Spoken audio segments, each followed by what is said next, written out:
Gentlemen, we've just been told the number one from our producer, Lacey, at the board. So this is a regularly scheduled meeting of the Sunderland Board of Selectmen. If we can call it to order at 6:33. A reminder again, anybody who's got their head above ground right now has heard about something going on, maybe in Iowa. I don't really care about it, right? But it is a reminder that if you're not on the census or haven't been heard or haven't seen the census and you want to vote in the primary and the general election, you need to contact the town clerk. It's really important just to check to see if you're on the voters roll. Actually, you have until, if you want to vote in this primary, you have until February 10th to register. If you don't register by February 10th, you will not be able to vote in the primary. That's 9 working days, so get going. Okay. And we know that why? Because the town clerk beats it into us. Go town clerk. Tonight we've got a relatively short agenda in that we're going to talk with the highway superintendent about his budget, the budget presentation. We have North Main Street reconstruction update, some town administrator updates. We also have to discuss the path forward with selection process, screening, interviewing for a police chief here in the town of Sunderland. And we'll get started right off the bat with George Emery, highway superintendent extraordinaire, talking about the highway budget. Finance committee, last time, other people jumped up here at this table. If you guys want to sit up here, perfect. If you want to sit out there, just as good. Is it your paperwork? It's supposed to be in your inboxes downstairs. It is. Okay. We don't have the combination to get in. Oh, really? That's actually pretty funny. All right, here, you can take mine. How's that? We have a mailbox. All right. You got a padlock on your mailbox? I don't think so. I don't know. Is there? We're gonna go. We have the key for that, don't we? I believe we have a key for that, but we'll see. If there's really a padlock in the finance committee's inbox, that's precious on so many levels. I would. Well, we keep the money there, so. Yeah, no, exactly. That's where they come from. That must be where your paycheck's located, right, Francis? Genius. We can't pay finance committee. No. So while we wait to see if there's actual paperwork inside there, let's go over the minutes from our last meeting. David's going to get text the actual combination in about 14 seconds now, right? I just got a message. It's not locked. It's not locked. He'll find out when he gets There you down go. there. Motion. Second. We've got a motion made and seconded for the minutes, and that's of January 25th's meeting. All those in favor? Aye. 3-0, please. Okay. George, you want to start with the cliff notes, since we know that their box isn't locked and their paperwork will be coming forth, therefore? 25% increase in the budget, George?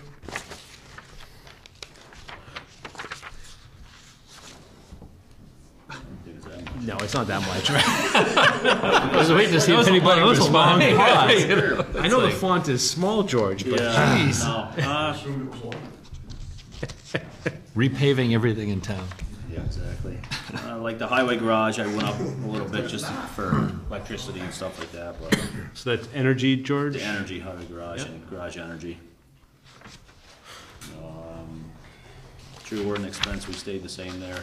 We're still in the process of finding a bucket truck that we are gonna purchase with 2 other towns, so.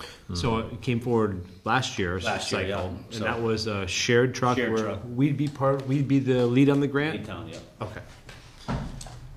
Let's see, our wages, I didn't put anything in there because we haven't even discussed any of the COLA or any of that stuff yet. Okay.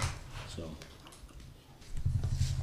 Seasonal wages, I bumped that up just a little bit to see if I can get a little bit more work out of the summer help guy, help us out a little bit more. So George, we'll circle back to that, but as we talk about seasonal wages, you use those both in winter and then again in summer, split. One is snow ice. and the No, other- well, no, this line item is just basically for summer help. He'll Okay. start usually in June-ish, end of June. Okay. July, August, some of September, and then he's done Okay. usually. So split half of it up usually in the summer, like fall beginning till July, and then I start the next year and I use part of that, so I kind of save half and half. It's really that help is to push up the labor as you go into, Help catch us with line painting basins. and Yep. weed whacking and all kinds of trimming, and he helps us do tree work and stuff like that. So Okay. he's pretty much doing a bunch of stuff. So. And let's see. Department expenses at that 2,000 just for the price of parts and material and all that other stuff to keep going up and up and up, and So George, is really that up that in a while? So is that separate from buildings? it's the highway department expense has the machinery and fuel all combined into Okay. it now. We made it all one. And you just have the snow and ice wages and the snow and ice expense, which are the same. Questions of the finance committee? I'm still trying to find the, There's nothing here that has 2017 requested on the snow and ice expense. So I've got one here, snow and ice. All right, George, I'm sorry, Bruce, I got the same thing, I got a 0 here, right? I got 16 and I got a blank space. Yeah. Well, it didn't get put in. Yeah, so it's gonna be the same So you're leveling that, George? level, yeah. Well, that's It'll be 31,750. 31,750 and 9,000. Sorry about that. No trouble. Good catch, Bruce. And And it says we've expended the 2016 money already? yeah, it looks to me like this has got a column missing if I was to do a little forensics. Yeah, it does. Something wrong. Yep. I'll go back and fix that tomorrow. So we get that resubmitted, George, so we've Yep. got it in right format? Yep. So what I'm seeing is under 2016 expended, you got zeros, and really that's where 17 requested, looks like it could be mashed right It in. looks like one missed a Shifted over. level. Yeah, Yeah. Okay. Missed one column. yep. Take care of that tomorrow. So to answer to Bruce's point, though, it's level funding across for snow ice wages and snow ice expense. Yes. Okay. Yeah, because your minuses jump right out. Okay.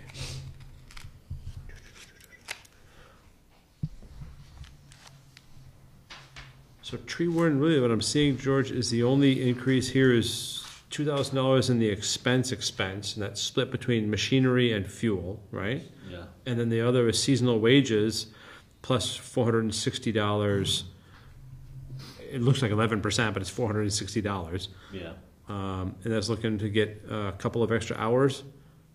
When I say a couple, you're talking about that across the season. Yeah, probably be an hour, like a week. Okay. Extra hour a week for him. Okay. Anything jump out from the finance committee? If not, then the board?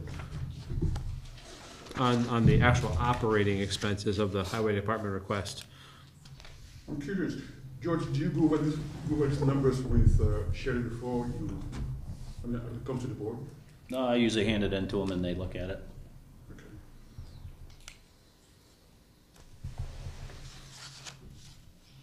So are the percentages of expended accurate as I look at these right through here? And we can actually drill down on this. They were on the day that I did these.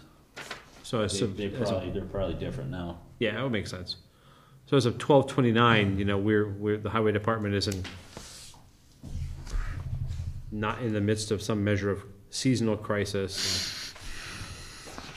No request for snow and ice. No, none so far. Questions of the board? Not on the budget. Not on the budget itself. Okay, so with that said, George, you'll get us, your piece of homework is to get us the updated version with the numbers in the right columns. That's just format. I think we're better on the spreadsheet. On the big sheet. The spreadsheets are, do you guys have the Have this one spreadsheets? here? Okay. The spreadsheets I think have the numbers that. As opposed to the request form. If you guys don't have that one, Francis? At home, okay. So, I updated it though, Francis. You have a new one that was in your box today. Okay. uh-oh, Revenues, yeah. it's the 11 by 17? I think you're right, Tom, because the categories are all rolled up Yeah, into this. I just It's think pretty that- easy. I think that was the, Okay, so George Capital, you got a holder. How's it working out? I mean, the non-holder. It's actually pretty nice. Yeah. It's done more work than one of our holders has since we've owned it, so it's pretty versatile, so it's nice. Nice. A couple other towns have come over and looked at it, and Uh-huh. they're pretty impressed with it, so. Okay. And the kind of work expands the old role of the holder, or just does a better job of it? Expands it. I mean, it comes with a bucket, Yeah. snow plow, snow blower, Yeah. broom. Mm-hmm. You can use the bucket to clean ditches and have spots with it, Right. which is really nice, so. As opposed to a bigger piece of equipment. Yeah, we've used it quite a bit, and like, we used it to dig out the footing for the generator pad and stuff like that, because Yeah. it was just too tight for the loader to get in there, Smart. so Nice. the thing worked pretty nice. Good. Okay, so that side, that was a check-in on the last year's capital expenditure. In this case here, you have something for this current year? There's a few things. Paving of Swampfield Drive's on there again.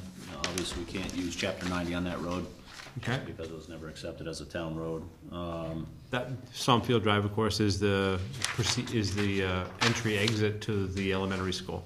That $70,000 price is wrong. The price, I got it just at a re-estimate on that under this year's pricing. Would be about $31,911. That's to reclaim it, fine grade it and compact it with calcium and then repave it. Okay, so 32K?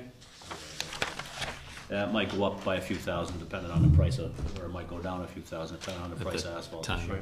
year. And how much labor how much of the highway department's labor is associated with that, or is that a turnkey contract? It's pretty much a turnkey. They come in with this big machine Yeah. that grinds up the road and, Cold planer, yeah. yeah, puts it back down and they pay it. Okay. Questions on the request here about Swampfield Drive? Bruce? What about the underlayment there? I mean, that's clay soil there and everything else. I mean, does it solve the problems there with the heaving, or does it need more work than just? With the full depth reclamation, what it does, it grinds up the blacktop that's there, and then they add calcium to it as they go. Then they grade it, then they add more calcium to it, so it really hardens that top layer up. Yeah, but if the underneath, I mean, how deep down does that road go? I don't know, we'd have to do some Wow. test bores of anything, to check it and stuff, so. It's never been repaved, right, since it's been put in? Yeah. So how many years has that been now? More than 20. 20? Okay, so it's been Well, quite my a while. concern is the Yeah. base. You know, Right. what's in the base? If you don't do something with a base, you're Right. gonna be right back where you are. Sure. Dan, you were nodding. I mean, you're professionally. Well, you- you're picking up the gravel with the reclaim, and thicken Right. later Yeah, gravel. just a little bit, yeah. So George, is it worth revisiting just a couple of test spots to say, hey, does the Yeah, in the 32K springtime, I can get someone over here, we'll cut a section out and we'll dig down. and see what's actually under there? Ever come back to us with that? Yes. Okay, it's a good question, Bruce. Because again, if it looks nice, it's like paint on a bad clapboard. Yeah. It's like, why do it? Tom or David about the Swampfield? It's been kind of we haven't accepted it, so it's 100% town. There's no chapter 90 well, you could make it a road. to try to accept it. A road to where? Accepted as a town road. It's not actually town road. technically a town road right now, We did that So- in Hardwick. did it? Yeah. Our school. The reason that it wasn't a town road originally, Francis, is that the town was concerned that it would make additional building lots off from that. But I think if you look at the property, the way it was done, the town owns on either side of the road layout, so I don't think that would be a problem today. I think that was their biggest So reason. if you get why. accepted and there's some backlot, it's If you considered check- frontage. If we created a road, then there would be frontage off the road, but I think the town owns, I'd have to look on the assessor's map, but I think the town owns on either side of the road, so that wouldn't, but that was a concern back then. They didn't want houses being built up to the school. Question, that sounds like homework. Joint homework. So, Chunk of and, right side, wetlands. so there would be advantages if it was a town road. One advantage is that it would put on our rolls of mileage that the state tracks for us. And the other thing is that we would be able to get Chapter 90 money for that as well. And according to the governor's a big supporter of Chapter 90. Fully funding, in his own words, quote unquote. So what would it take to turn into a road? And if we do that, what would that take? Town meeting. Require meeting a vote, survey, the delineations, and then a town meeting vote, specifically a town meeting vote, to accept it. So there'd be homework on both sides. Actually, the town would actually own homework, as it's effectively serving the school. Yeah. So we'd have some of the upfront costs of delineating the space, surveying the space, et cetera, and then bringing it forward in the form of a warrant article. I'll have to have a conversation, continue the conversation about, is there balance to that? Right. Okay. Next one's office heaters. I got two 11-foot snow plows Those next. that have- Yeah. Want that one first? I don't have an office heater in there. I got radio Those ones I equipment. turned in later, I don't know. You don't have if- heaters in your trucks, George? No, this is for the office. I had one truck because there was no heaters, there's no floorboards. They're farther back in the thing, I got them here. Alright, I was gonna say, I turned them into Cindy. Office, what are we on? Plows. Two snow plows that we have now, two of the three big snow plows, 11-footers that we have, they're in pretty rough shape. They're starting to rot through on the mold boards and in certain sections, so one of them I just have repaired a section out of it. I cut a section out and had to re-weld another big piece in there, rebuild the holes out and stuff, so. They're getting tired. Eventually they're gonna have to be replaced. George, no, I don't know if this is a good question or not, but when we have concerns from residents about mailboxes being knocked over, I have to think of the words. We were told at one point that the reason they're getting knocked over is because we have high-speed plows that roll the snow out at that particular height. Now, I don't know if that's what we were told. I'm not a highway snow guy, so I don't know the answer. They're not per se a high-speed plow, they're made to roll the snow over, so if you do have a big winter like we had last year, it'll get the snow up over the taller banks and stuff like that. Okay. Like the section, one year we had a 10-foot plow with a straight blade on it, and we had to have Bobby's route pushed back significantly with a wing plow because his plow couldn't roll it over the banks. So that's why we go with a high chute on one side. And it just happens to be Now, the mailboxes are, Lower than the high bank. yeah, so. So what type of plow is typically used by highway departments? Those ones, those high. Okay.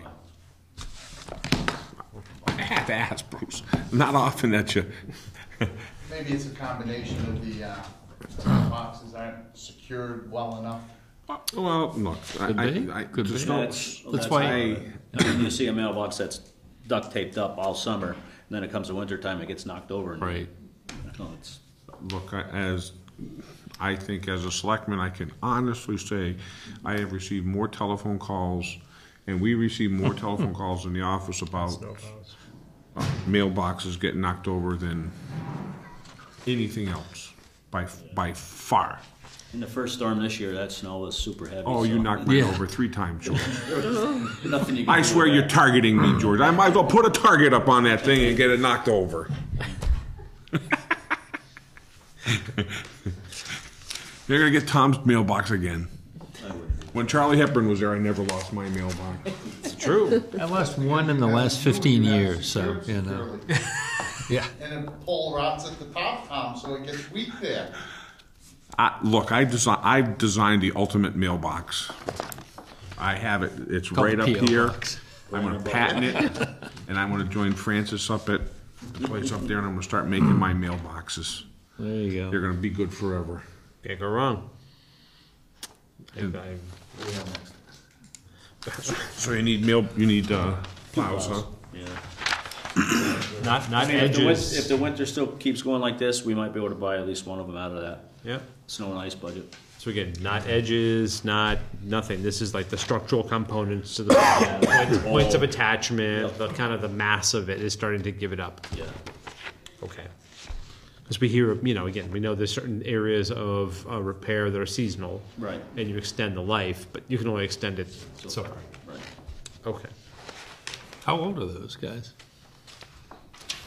I think, They're He has a I know. button. I was going to say, they're yeah. bought before Bruce Bennett was. one's at least a 96. Okay. It's good for people to know how old they are that way. And the other one might be like 87, I think. Somewhere around there. So, how many people are driving around in 87s for cars? Probably not a lot of people. I was gonna raise my There could hand. be some, but I hear you. Pushing snow. Yeah, exactly. Right. Okay, so that's in for this year as well, huh? Yeah. All right, so we'll talk about driveways. This one is in, again, the capital budget is gonna continue to be rolling up, and we'll be starting that process quite soon. So next in my folder, George, I have radio equipment. Is that in yours? Yeah, this was on there last year. Yeah. I've had a radio guy in there this year doing some work on our old stuff because a lot of them the guy would be down the street and you couldn't even hear him.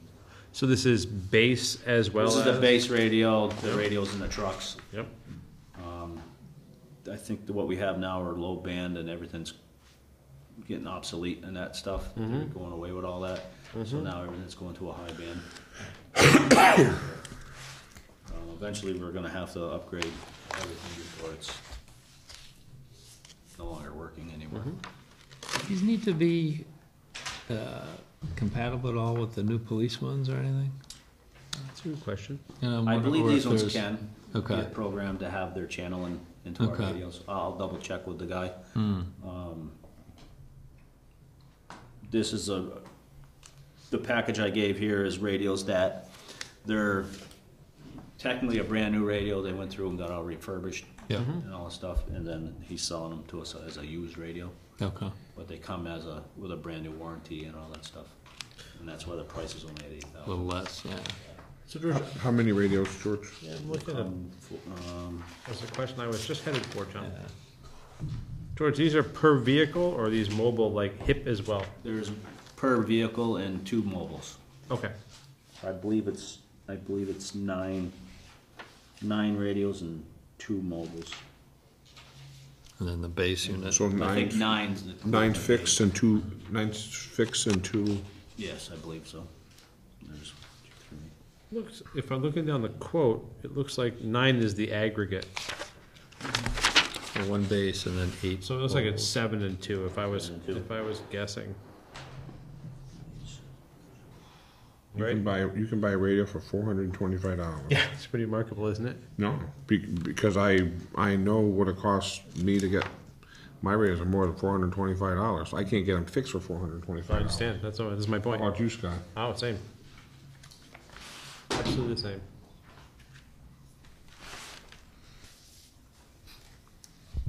And George, these guys, we have a proposal, and I totally understand that.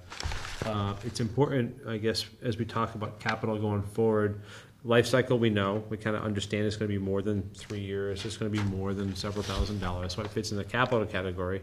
But if there's some narrative that we can have from, Gordon Newell or whoever the Motorola rep is, if that's the radio of choice, talking about compatibility, digital, et cetera. So we're not just kind of reinventing or recreating what we already have. I know he's put these in a couple other towns around, with these same identical radios. Okay. He's put them in a few other towns around the area, so. So Sherry, just like, the request is for that and offset of And I think we disposal. have some money still from the radio line that we had, I think, a year ago.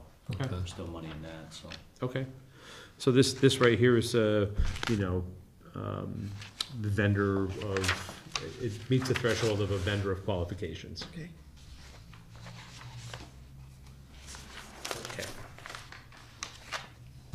You're not gonna get one in the new holder replacement, are you? That one's got a mobile in it. Mobile unit, nice. Okay, the next one I have is a single axle dump truck. You're just swinging for it. We've been asking for this for a while. It's to replace the 96 Louisville that we have. It's just a, It's a 96 it's a Louisville. 96 Louisville. Got it. Getting hard to get parts for them. We're starting to stop making parts for these older trucks. They're starting to get pretty hard to find. So you gotta do a little bit of research to get them, but So does this represent, George, a true working vehicle, and how is it on the age schedule? Is this one of the oldest vehicles left? this is the oldest I think we have. So it's not as old as the Rio, but it's close. Close. All right. And this is something you would put out an RFQ for with specifications? Yeah, we'd spec out a truck, what we need and what we want, and go from there. Whether we go through state bid or we go for a private bid. I think we had pretty good luck going through a private bid for our 1 ton, so. It's a little more homework, but I think you'll get more of what you want, and I don't think it'll cost you as much. Now, remind me, we bought the last one from a town in Vermont? Or from a dealer in Vermont? The big truck? Yeah. That was a dealer out towards, out towards like Boston out there. So we came together with a spec and then went shopping in the secondary Yeah. market. I found that truck out in West Newburyport or something like that. And it's been working well, no trouble at all? Yeah. Okay. So George, have you looked at leasing trucks? Lease to own? Yeah. I've actually thought it out, yeah, doing like a 5-year lease, 6-year lease. I know they do those quite often in a bunch of other towns. We Conversation in We had a Boston. conversation in Boston, and one of our neighboring towns, they basically get every vehicle that they have now is leased. Right. They like it. They feel that they're saving money, plus they have dependable equipment on the road at all times. So maybe that's something that we should look at also. Yeah, definitely. That was through a series of retirement of life cycles of vehicles. They felt they were current now, and all of the vehicles, or nearly all of the vehicles across the fleet and across the departments were on rolling 5-year leases. Right. No more maintenance, all in the contract, ding, ding, ding, ding, ding. I know a lot of the Vermont towns, they'll do that. They do like a 5-year lease and then they roll the truck over. The other thing that came out of the conversation was the impact on the capital plan. You gotta smooth it out versus big purchases, and it was interesting. It was an interesting conversation. Okay, so a 1987 vintage truck. Let's make sure I get that right. 96. 96, excuse me. We talked about an 87 earlier. And lastly, I see office heaters now. It's finally in there. The 2 heaters we got in the break room in my office, they're like old camp heaters. Direct fire, gas, hot air. And Yeah. they're putting out a awful smell, and I brought the gas meter over there and tried testing it, and it doesn't read on the meter, but you can smell it. It's weird. I got one price on putting in a heat pump in one of the rooms, and the guy said it would heat both rooms. So George, are these mini splits or heat pumps? This is heat and air? Looks like it. It's got a Freon line, right? Heat and air, it looks like, yep. Yeah. First of all, mini splits are Very, very efficient. They're all over the planet now being installed. And Everywhere. Everywhere. Both heat and air. The notion of heated compression not being an effective heating source in New England and northern areas has been put to rest by the Danes. They use them all the time. So you get down to minus 40 with those and still put them in there. The advantage, George, is heat and cooling. Right. Heat and cooling. Plus, like, since it's generated by electricity, if we get our solar stuff in, Yeah. you're covering it there. Right, as opposed So, to propane. Right. Good point, David. you know, looking at the long term. Scott, do you want to work with, Yeah, if I could, George, We'll you and work I with can George have on a that. conversation about I it. agree, a split may be the best way. I mean, very It's simple. basically 2.5 rooms. Right. Yeah. Yeah, Cover the very whole thing. simple. Right. And the 2 bathrooms have electric heat in them right Yeah, now, just so. chill chasers. Yeah. Yeah, okay. Okay. You probably do a 3-ton system, be more than enough, huh? Do 1 condenser, 2 Yeah. Lots and lots of ways to do it. And the guy who you're quoting is just fine. Companies just, they know exactly what they're doing.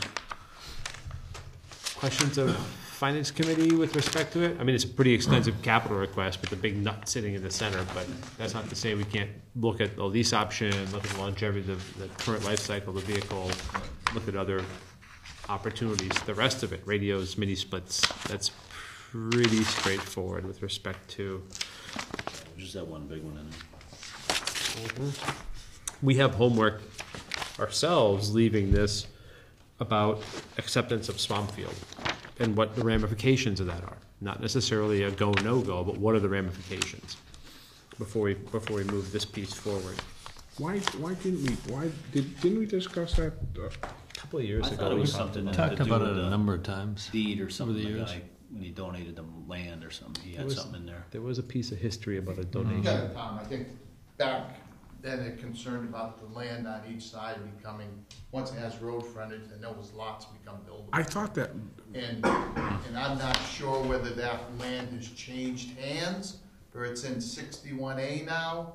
I don't know. Specifically That's that something farm you'd have to field? look at. we'll talk to the assessors. Maybe Sherry can talk to the, Because I know. Teresa's a very good person to ask At the about time, there that. was an access from South Main Street. Yep. There was the same landowner from South Main Street all the way back to Swampfield Drive. And I think the concern was putting a road through there. Now he's got access, And yeah, now he has, the access and the road frontage. contiguous piece. And I believe that's what the main concern was back when they built the school in 90. Actually, it'd be kind of a, 92. yeah. Okay. It'd be a nice story to kind of stitch together, it'd be a nice story to stitch together. What is it? Who owns what? And Yeah. how do we get here? Map, you could tell, like, Yeah. what's going on now. Right. It'd kind of be good to resolve it, because we've talked about it on and off over the last, 5-6 years. It'd be nice to just resolve it either way. Yeah. Okay. So we've got that piece of homework ourselves. Because I know on the right-hand side, as you get closer to school, that's all wetlands. Yeah, there's a brook that goes So- through there. Yeah. Ditches, that's where we got the new whacker for. That's right, that's You know, right. Get in there and dig it ditches. out, right? I think you'd probably. We don't want lose to it talk there. about Yeah, that. exactly. All you see is a roof line, that's it. Any other questions with regard to the highway? What I'm seeing here is an expense request that's effectively level, right? A little bit of money on expenses. When I say a little bit, we're talking about an aggregate here of 0.9% increase or $2,460. This is before any recommendations for the Personnel Committee about wages. That's important to bear in mind now. So George, you got 1,000 in here under highway maintenance expense. Another 1,000 in here under the fuel piece, which we've done this in the past. We've written it down and we've suffered for it on the way up. We don't know anyway what respect to fuel. And then the last piece I see is a $460 expense request increase for a couple of hours or an hour a week or a little bit more time that $460 will buy. And that's from effectively May, September, Yeah, in that range. This is summer seasonal help. yes. Associated with snow and ice.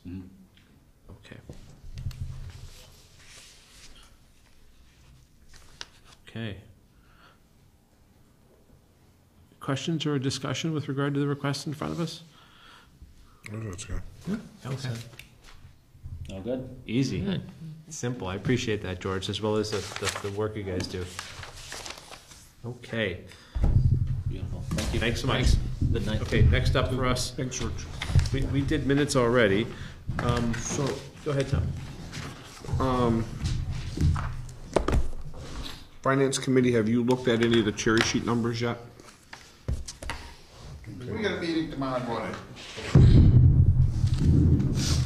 Sure, we'll get them their estimated revenues as well? They have those as Great. well. And you'll see that there's backing information, our general format, I had this conversation earlier tonight before coming up, our general format, the spreadsheet table is going to be the same, but Sherry in the office has put together backing information as to where those 3-year averages come from and, you know, what it looks like. And to be, you know, clear at this point, if you use our formula, it looks like our revenues are effectively down a whisker, not a lot, but it looks like we're down $40,000 to $50,000, conservative estimates. That's from last year, and using the 3-year rolling average. And again, that average, as I said earlier in the evening, that average has helped us a great deal with respect to available revenues to use either in support of levy capacity or in support of the free cash expenditures using the formula, the third, you know, schools, carryover budget, and then carry forwards. It's put us in a stable position. So that's the first pass as of now. And of course, estimating revenues as only the governor's numbers have come out. Who knows as of right now. I'm happy to attend your meeting tomorrow if that would be helpful. Sure. 6:30, yeah. Okay. Okay. Tom, David, with respect to revenues, again, our formulas, but also the fact that they're just starting to come out of on the state side. A little early, yeah. A little early, good way to put it. There's no sky is falling, but it's also no Macy's Day Parade. Yeah. That's right. No, I just think it's interesting that, you know, sometimes we get so focused on the expense side. Yeah. We have to remember to keep looking at the revenue side also, because there's Absolutely two right. parts of the budget, so. You raised a really good point, and we have a meeting coming up next Tuesday at 4:30 to talk about school, in particular elementary school, and that revenue piece is going to be an awful important discussion with respect to the pressures that the elementary school is under, and I mean that legitimate pressures. Okay, board updates? One, I can start. Go ahead, Tom. The town of Deerfield had a special town meeting the other day, and one of their articles was concerning the South County EMS. I kind of listened to the meeting, and I'm confused, and I mean that wholeheartedly, and I try not to be confused. I've talked to a member of the South Deerfield Fire District Prudential Committee. I've talked to Finance Committee members from the town of Deerfield. I talked to selectmen in the town of Deerfield. I talked to people, normal residents in the town of Deerfield. The one thing I talked to former selectmen in the town of Deerfield. The one thing that none of them have said is they're dissatisfied with the service. So, I know last year we went through a lot with the Deerfield Finance Committee. They had some very good questions, and about how the budget's created. And there was one thing that happened last year that I'm not sure how it happened. I thought we gave out one budget, but it seemed like there was 3 different budgets going around. I don't know how that happened. We only voted on one budget, but there was 3 budgets out there. So we had a meeting last Thursday night, and at that meeting I think the budget's up $1. I gave the $1 so Deerfield wouldn't have to pay any additional money. So that's where we are right now. We had some questions. We're working on that. So I think our budget's going to be pretty similar to what it was this year, and we actually have some changes in how we're finding that 85% of our calls are done between 10 a.m. and 6 p.m. We're getting 85% of our calls. So what we're thinking of doing is bringing on a per diem paramedic specifically for those hours, and say we know we're doing 85% of our calls, so bring in a paramedic for those specific hours. And because we know now that we had money that we didn't expend last year, but a lot of it was based on we were trying to get people to fill shifts, you know, for the second ambulance, and we were having a very, very hard time filling those spots. So what the director's done is he's looked at where our major calls are coming in, and there are between at 10 a.m. and 6 p.m. So he said, well, why not hit that? Staff that time. Staff that time. Yep. So I think that makes, and again, I think if you go back to Bruce Baxter, when he first talked about, we're still new. We've only been really a year, 18 months, so we're still learning. So I think that'll help answer that call or answer that concern. Right now, it appears that we can keep our budget to like that $1 increase, and that would include paying the town of Deerfield $57,000 for the and Sherry, you and the other town administrators are involved with that, right?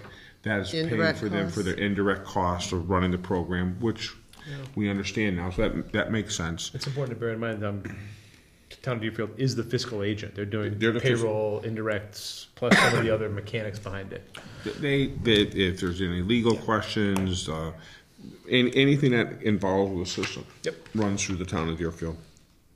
So that makes sense. So I think we have an appropriate formula for that to be able to determine that. The biggest stickler point, as I saw from their town meeting, was about keeping the South County EMS in Deerfield proper itself. I'm torn with that. We have looked for the longest time, and one of our members said the other night that there's probably 10 different locations that we've looked at. Almost all of them have been in Deerfield, if not all of them, except for the Western Mass Regional Library. But every place that we've looked at so far, it's not ready to move into. Plus, I think it would cost more money to go there.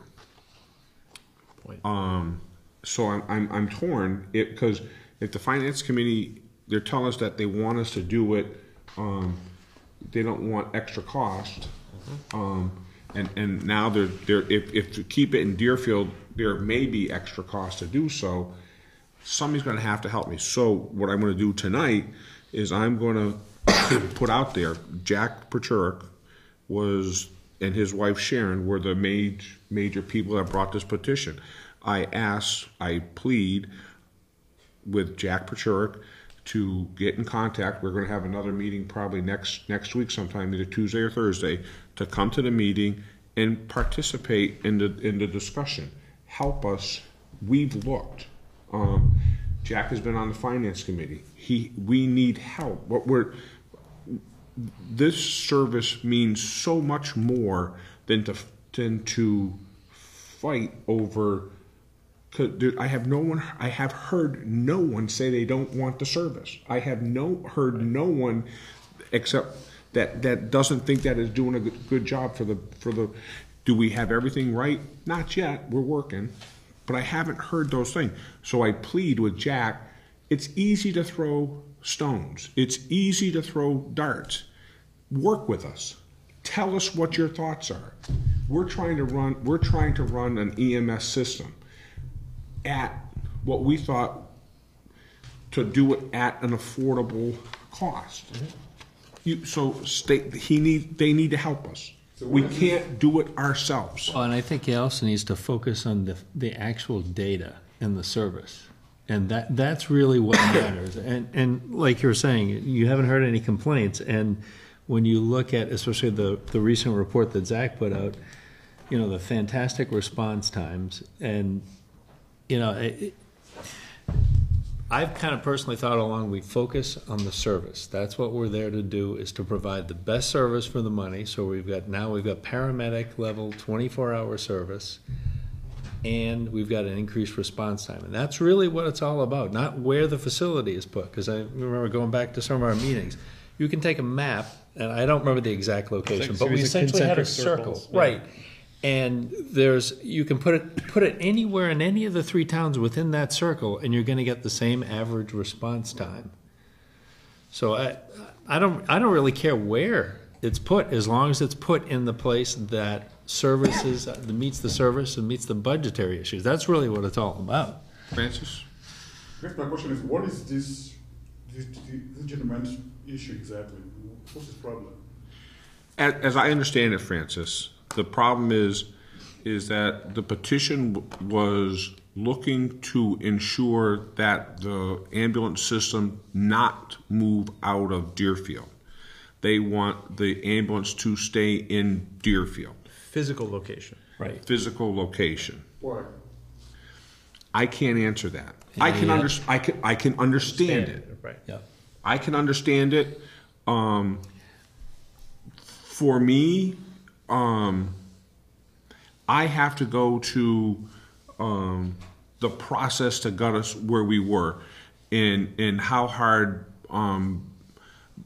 When you looked at the numbers, when you looked at, and I'll repeat something that actually happened in one of our town, at a Super Bowl party a few years ago, there was a person that had a heart attack. The person, it took 50 minutes for an ambulance to respond. That's a fact. Fortunately, the party was at a cardiologist's house. Always a plus. Okay? It took 50 minutes for that ambulance to get there. I know our ambulance, we were making calls to Deerfield, we were making calls to other surrounding towns were making to us. Bobby Ahern, Calvin McKimmey, Mary Ellen Ahern, and there was others. We were having 4 or 5 people, 6 people were making all the calls. Whiteley was just like 1 or 2 people were making the calls. Deerfield sometimes had a number of people, sometimes they had few people. We know we weren't making the calls. I don't care, and that's why I say I don't care where the ambulance is housed. I do care when I talk to finance committees from the 3 towns, and they start hammering us about cost of providing the service when they're comparing us to other locations. I'm concerned about how to bring that cost as low as possible. Right now, the Whiteley Western Mass Regional Library is our lowest cost, I think. So what I'm saying, Jack Perturk, I think I'm seeing him Thursday night, and I will say this again to him: join us, help us. It's easy to throw a rock. Not one of us on our South County EMS Board of Directors wants to throw rocks. We want this ambulance to succeed. Help us.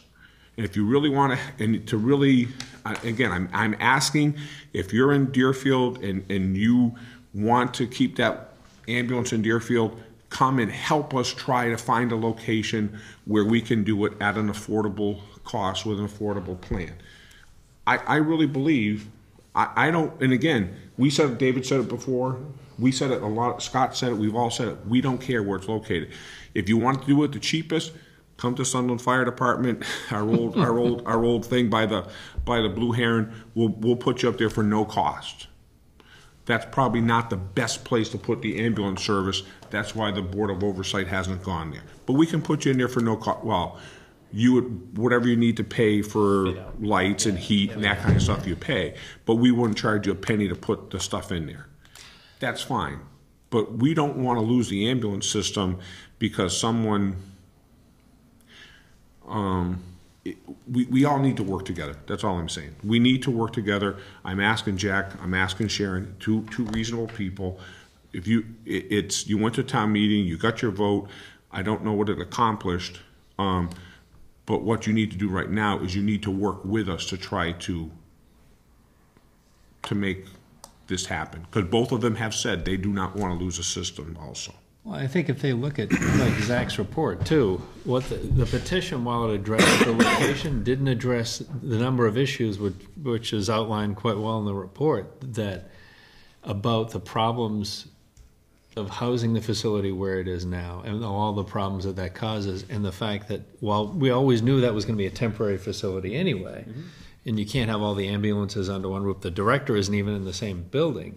So I'd like to see the petition not only address that, but I wish they would have actually addressed the facts behind the facility and the needs that the service has. I had a wonderful conversation with a Prudential Committee member the other night, and I know exactly where he stands. And I think I know where the Prudential Committee in the South Deerfield Fire District stand.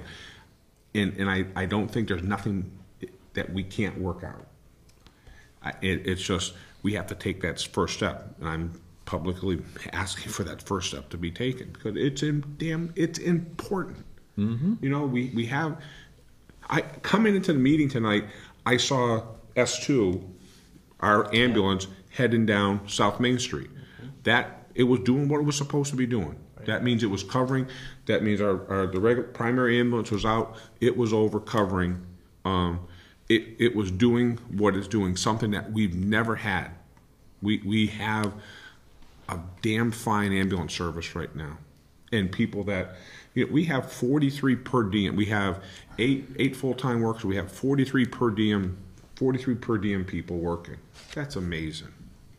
So that's all I want to say. But again, I know Jack and Sharon are very nice people. They're not. I'm just asking them to work. They have to. They're grouped together to work with us, and not wait for some miracle to happen, but start working on it sooner rather than later. That is a good point, Tom. And to echo David's, it's important to keep the benefit of the service that so many people work towards in the conversation. That is paramedic level service, that is redundant paramedic level service when one is out, that is call times that are much more increased, and now a next step request that is to house in a single location as opposed to being in disparate locations with an office and then a bay in one town and a bay in another town. And again, that math, that record, that's public and it's wonderful. It's just amazing what's going on there. Okay, David? I've got 2 union negotiation meetings this week, and with any luck, we'll wrap one of them up in the next meeting or so. And then I'm waiting for a call I'm going to have with our solar consultant to get a little update on that. I know that the process is slowly creeping forwards. Study checks have gone back and forth and everything, so I just want to kind of touch base, bless you, and see what's up with that. So, okay. So next up, bless you. Next up, if we could spin over to North Main Street reconstruction update, and I say that because I know that Dan's involved and has strong opinions about some of the things that are put out in front of us, both from a planning board as well as a professional life and being a resident of the town, a resident of the street. We have a request, Dave. Did you get this in email output of the? I sent that to you last week. Yeah, it's like five questions that they've asked, CHA's asked us about. Okay, so I'd like to, if I could, it's a correspondence to the board, and it has some escalators on, further engineering. Now, it's important to bear in mind CHA's done a public hearing with us They've done concept design. This is associated with the TIP application for the reconstruction of North Main Street, effectively starting from School Street and going out all the way to Claybrook. And that includes surface structure and then underground infrastructure. So there's a lot of input, and I applaud all of the participants in the input, because a standard design can make a road very different. A custom design can make a road very expensive. Somewhere in the middle, there's the tension and the truth.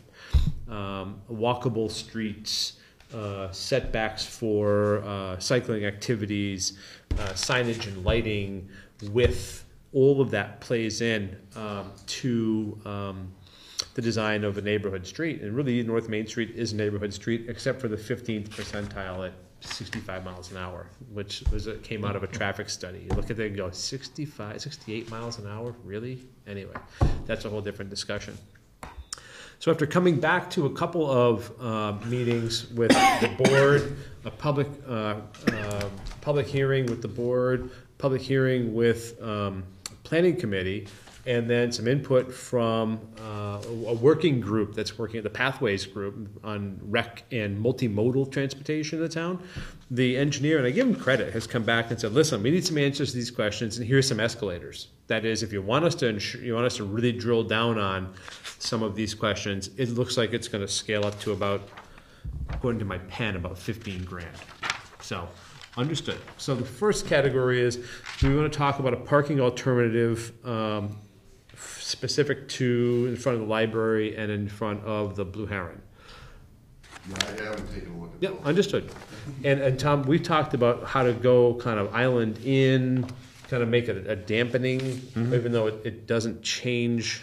It changes the blacktop acreage, but it doesn't change the width of the road. It makes it feel a little narrower, even though by boundary it's really not. And that's something we've been both pretty passionate about. The second was proceeding with sidewalks on both sides of the roadway. And again, this goes to walkable cities. We talked about this earlier today, Sherry, with Right. respect to Complete streets. community compacts. Sherry will talk about that here in a couple minutes. And that came out of discussion at the planning board meeting. And I thought, some permanent sidewalk easements and some work that has to happen. And I understand that. It's sidewalks making it a walkable space. The town do we wish to pursue a design exception? It's important to bear in mind in a TIP, you also have a Mass DOT kind of standard plan. You have design standards. And it's not a plan specific to a given area or town. It's just specific to a given roadway. It's blank, it's X width, it's two directional, it's a straight. It means we have this wide, this line paint, this, etc., to apply for and be applicable for in the application that grant round. And then another one they have, and so the justification, that was the first one that comes up as being a little bit of extra money, and that is, we can go for wider sidewalks, offset bikeways, and what they call ROW impacts for design exception, and that's going to cost a little bit of engineering money. That's item number 3. Item number 4, do we want CHA's, the engineering company, explore the feasibility of separate bike accommodations somewhere off of the blacktop, as opposed to line striping, visual elements. I think of South Street, Northampton. I drive it every single day, several times a day, and paint's wearing off. And eventually you're going to go, well, where is the bike lane again? But that's a whole different discussion. There's a cost associated with that exploration of multiple separate bicycle alternatives, and it's not part of the basis scope. We asked them to design according to the TIP requirements. That's about $5,000 worth of engineering. And then the planning board talked about a couple more public outreach meetings to get to the 25% design and looking for some meeting time with that. And that's been the request to the board, email to the board from CHA. We have a little bit of time to act on this, but I think it's important to continue the dialogue, both with the public, not just in email format, but with the stakeholders that are planning board, pathways, board of selectmen, and the engineers looking for a little bit of guidance here. I think there's one that we could probably almost answer, Tom, and that is with some input from planning board, is that island versus pull-in versus other. I think that pretty passionate about the design in front of the library and in front of the Blue Heron, not just having it being an expansive blacktop, but finding a way of having that parking still being available and having it be an input diagonal and then an output northbound, with probably some input from traffic engineer and the police department because of the left turn component. But I think, okay. Well, I was gonna say, because we did talk about that, if you remember at the last meeting, Dan, and we did have some police vote, and I think there was an issue with them putting a separate island behind those spaces, wasn't there, if I recall? Just to tight space. Yeah. Right. And That's why I haven't had a good look at it. Yeah. Just definitely want to wait. You'd lose spaces too. well, that was the second thing, right? Lose And spaces. if we went diagonally, we'd lose spaces Yeah, too. yeah. So there's the trade-offs in that respect, yeah. I was trying to remember what we went over at that meeting. A couple of different schemes there, and the schemes, I say schemes, I mean physically where you can actually put things and stay within the design guidelines. Go ahead, Bruce. Could you put a, like an island there that's level with the pavement, and like granite cobblestones or something? Something along those That's So one then of the you could things go that we over, talked but about. It's delineating it a little bit separate. Yep. That was probably the most feasible alternative, and then because I think I had mentioned cobblestones, and they said, we don't want to do but they said they could do like Salem. right, but they could do a Concrete or pressed, something. or like a pressed asphalt, so that it looks like a Yeah. cobble, and Yeah. there's a visual delineation. Yeah. That was kind of, I think, where we ended up was, at least you get some kind of visual break. You don't have plows hitting it, and you don't lose your spaces, Right. at least. But I know that the big thing out of this was, you were talking about earlier about how we need to, you conform to design standards. And the big problem that we all have is that while that accommodates bike lanes and everything, it's speed control. Right. And you touched on that with our actual data for how fast people go bombing through there. It's amazing. You get up there, Yeah. it's like, really? So there are a couple of these questions we can answer over the next couple of weeks, but they're looking for some guidance. And again, we're time sensitive only in keeping with the TIP application calendar. And if I could ask for some help with that, Jerry, you touch base with the folks at COG as they're doing this one with us and see just what that is. So we don't have engineering that's lagging or decisions that are important and we're pressed into it without enough input. Gotta hit our milestones. Tom, questions about that or characterize it well enough? Well, I mean, we have to, when you look at, we could spend money on the width of the travel lane. Right now we have 10 feet. Now they say that the standard is 11. So you can spend $6,500 and also you want to look at the widths of the sidewalks from 4 feet to the Mass DOT says they're going to be 5 feet, and we say we only want 4 foot because of the impacts on the trees. You're going to spend $6,500, and the state can still come back and say no. So you have to be, we have to be aware of that. Just because because you asked for it doesn't mean you're going to get it. Right, because that's the work to do that, right, and they might come back and say, sorry. And it's important to bear in mind, TIP, we're talking about, a budget of, over $1 million+ to work on this road, 2.1. So as you look at real money, but anyway. And ongoing costs too, because we had talked about like the bike lanes, and one of the suggestions was, we could paint the whole bike lane, but kind of to what you were saying about how the paint wears off, then you've got that where's the maintenance? cost of the upkeep costs of painting that whole thing, which is a lot more than just a line. It looks good, but First couple of years. yeah. So Tom, to your point, Appreciate the question. oh, sorry. On the point where the sidewalks, they want sidewalks to go on both sides of the road all the way up. Well, once you get past Claybrook Road, that right of way narrows up. Yep. Actually, they would terminate there. Yeah, it stops. No, but what they're yeah. talking about is the sidewalks, and the planning board meeting is going all the way up to Claybrook with both. On both sides. On both sides. Yeah. But as you get past North Silver Lane, Where the triangle is, yeah. it just past that, the right of way narrows up with the majority of the road on the end. You're gonna impact all those people from, say, North Silver? North Silver Yeah, right. north. Okay, And I know one place it's gonna be an issue if they want an easement. okay. That was one of the things they addressed, is we had, basically from that point on, you're gonna have to get some kind of easements. Why would you want it on both sides of the road? So people can walk up on both sides of the road, Tom. What they got planned there is a crosswalk.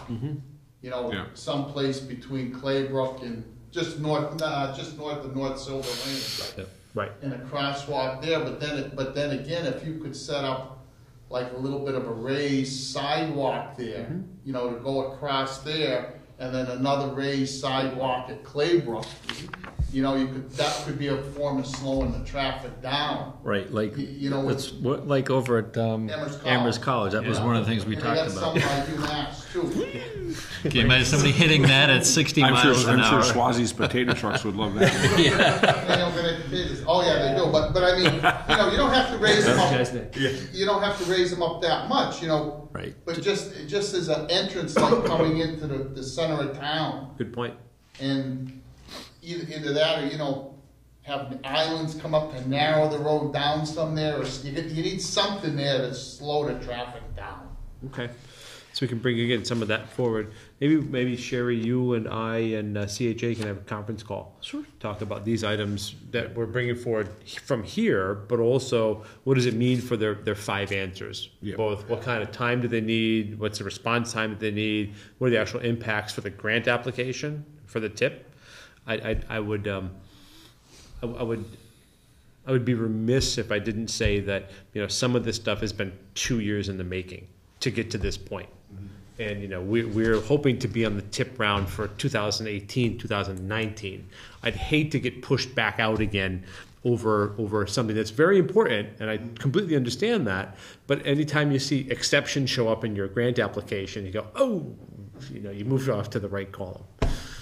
Yeah, my whole thing is just make sure, I really recommend, talk to the Complete Streets people. Yeah, exactly. They recommend separated bike lanes. Yep. So there's some conflict there. Right, there's the tension there. I completely agree with it. To explain it, and get the recommendation from them and tell us why they recommend that, and with the right of way we have, why wouldn't it work here? Great points. Right. Because it's, I thought you should separate the bike lanes. I don't know why the state puts the guardrails right next to the road, because it gives you absolutely no, if by chance you needed to get off the road, you can't get off the road, even if you're walking. right. You know, so then you they gotta give you a hop the 6 rail. inch between the fog line and the edge of the road. They put 6 inches down there. And again, I know when I walk on 47 up in North Sunderland, before you had guardrails, it was much easier to walk. Then they put the guardrails in. Now you, Right. They're an obstacle. you're crossing the road, so you're not walking down the guardrails, because the guardrails you can't jump over quick enough in case you need to. I'll take the cue from Complete Streets because it's a great segue to the town administrator's updates.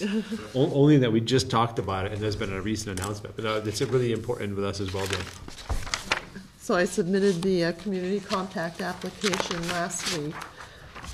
And I will be attending the Complete Streets workshop at the FERCog on Friday from 9 to 12. So I'd be happy to have that conversation with the representatives from DOT. They announced 2 grants. One is an IT grant that will be available for IT improvements for any community that has signed up for the community compact. You don't have to have signed up under the IT, just to have a signed community compact. The community will be eligible. In that, they're gonna start accepting applications from the 1st today until the 29th. Work on putting an application together, because we do have some ideas for. That's on the IT side. For IT, Okay. right. And then they also announced today Complete Streets funding that's going to be available. I believe it's up to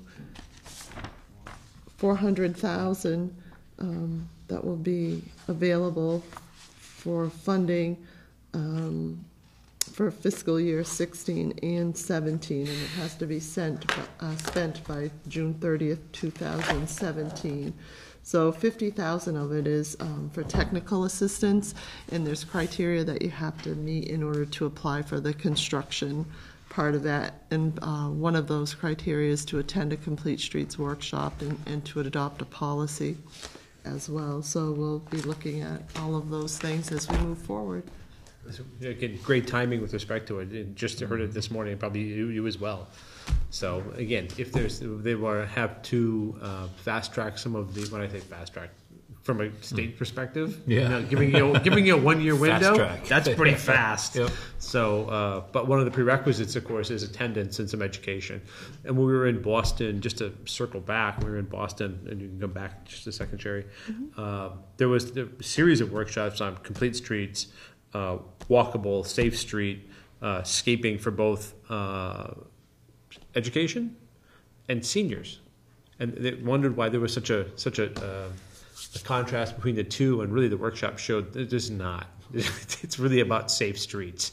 So vehicles, multimodal transportation, and an aging population. So the timing is really, really interesting. And frankly, as a selectman, it's kind of an interesting discussion as opposed to budget stuff. Don't get me wrong, but you know.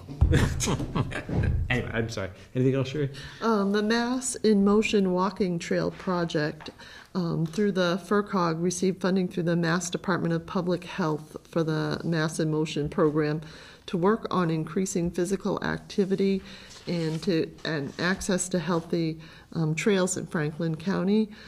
So we will be working with the Community Pathways Committee on walking trails mapping and those kind of things. So that's a new project as well. Alyssa contacted me last week about that. So Is that in concert, you think, in good timing with the Pathways Working Group? yeah, absolutely. Timing?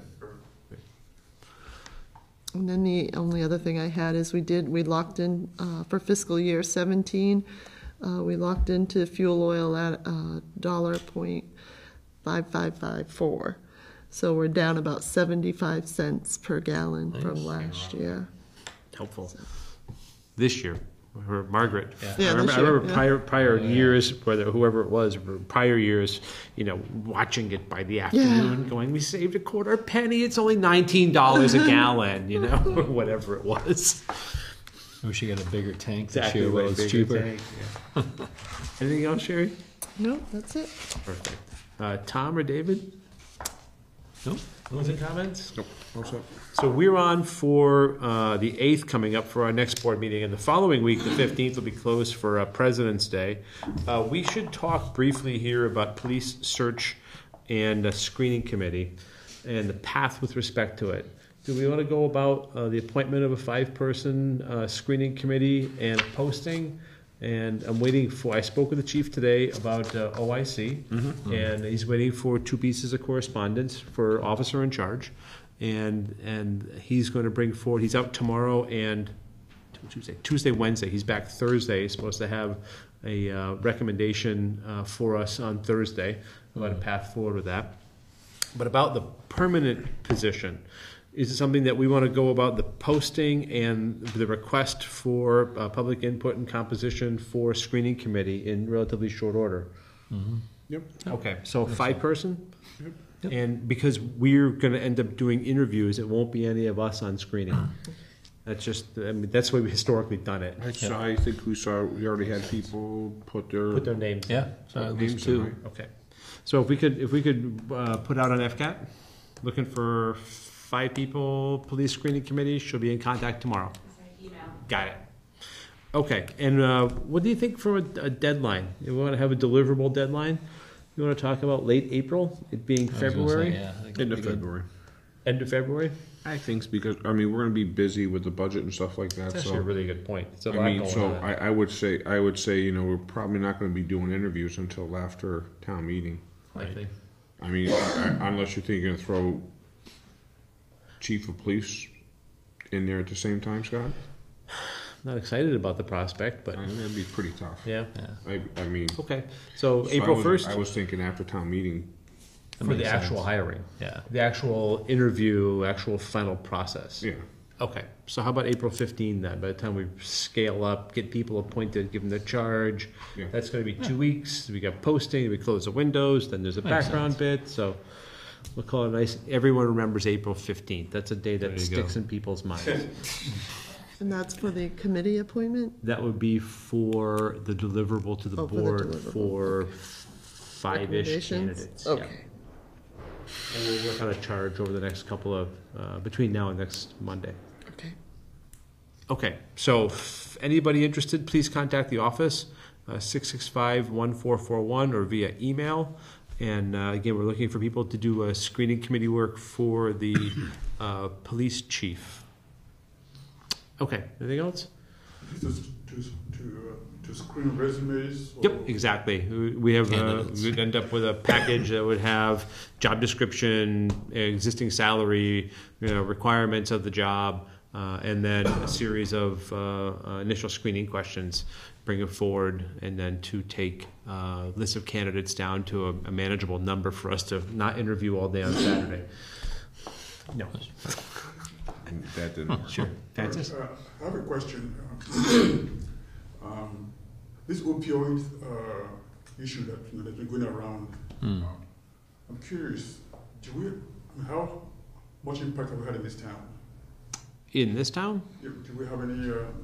I would suggest that may be a better question of the police chief, or maybe the ambulance director, to the extent they could even share some of that data, Francis. Some of it's still very personal. Medical issue. Right.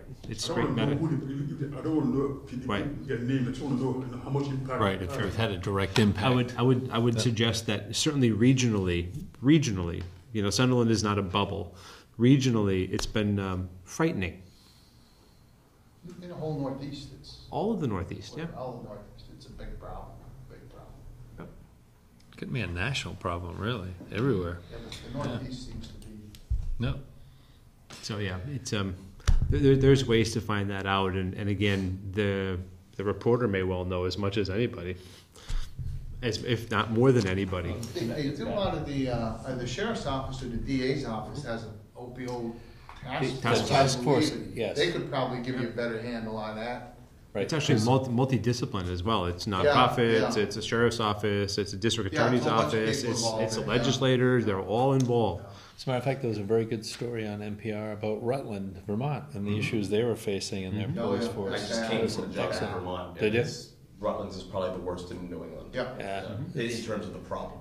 Yeah.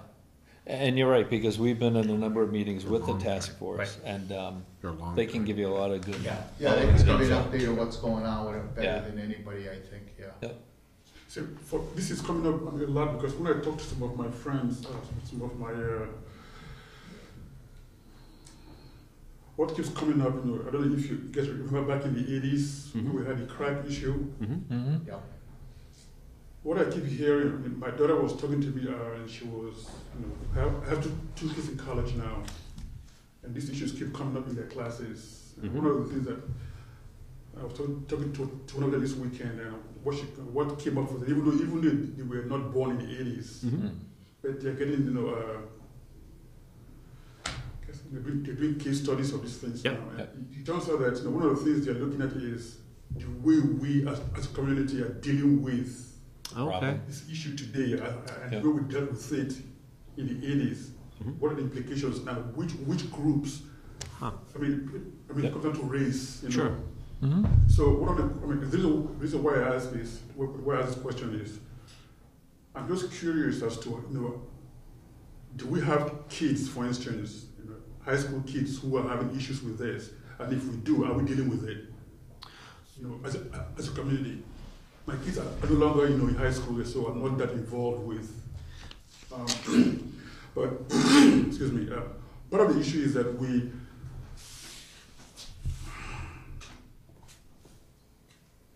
these are big problem now for not just young people, and it's so. Hopefully, we've learned our lesson that we cannot, incarcerate our way out of this issue.